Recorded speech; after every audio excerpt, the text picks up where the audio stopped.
বাংলাদেশিদের নাম ঠিকানা সহ তালিকা পাওয়া গেছে। ভারতের কারাগারে আটক বাংলাদেশির নাম ঠিকানা সহ একটি তালিকা পাওয়া গেছে বলে জানিয়েছেন গুম সংক্রান্ত কমিশন অফ ইনকোয়ারির সভাপতি অবসরপ্রাপ্ত বিচারক মইনুল ইসলাম চৌধুরী। মঙ্গলবার ৪ মার্চ দুপুরে এক সংবাদ সম্মেলনে তিনি এ তথ্য জানান। মইনুল ইসলাম চৌধুরী বলেন, ভারতের বিভিন্ন কারাগারে বন্দী থাকা বাংলাদেশি নাগরিকদের তালিকা চাওয়া হয়েছিল। পররাষ্ট্র মন্ত্রণালয়ের মাধ্যমে ভারতের বিভিন্ন কারাগারে গত ২-২.৫ বছরে আটক ১,০৬৭ জন বাংলাদেশির নাম ঠিকানা সহ একটি তালিকা পাওয়া গেছে।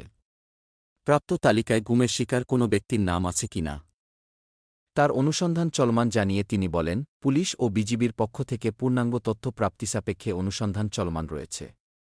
তবে গত বছরের ২২ ডিসেম্বর ঢাকার ধামরাইয়ের মোহাম্মদ রহমত উল্লাহ নামের গুমের শিকার ব্যক্তিকে ভারতে পুশিন করা হয়েছে মর্মে আমরা অবগত আছি। এ বিষয়ে কমিশনের অনুসন্ধান চলমান আছে। গুম কমিশনের সভাপতি বলেন, এ পর্যন্ত গুম সংক্রান্ত কমিশনে ১,৭৫২টি অভিযোগ জমা পড়েছে। এর মধ্যে প্রায় ১,০০০টি অভিযোগ ও তার সঙ্গে সংযুক্ত কাগজপত্রের যাচাই-বাছাই প্রাথমিকভাবে সম্পন্ন হয়েছে। মইনুল ইসলাম চৌধুরী বলেন, কমিশনে আসা ২৮০ জন অভিযোগকারীর জবানবন্দি রেকর্ড করা হয়েছে। এছাড়া প্রায় ৪৫ জন আইনশৃঙ্খলা রক্ষাকারী বাহিনী ও গোয়েন্দা সংস্থার বিভিন্ন পর্যায়ের কর্মকর্তাদের বক্তব্য রেকর্ড করা হয়েছে।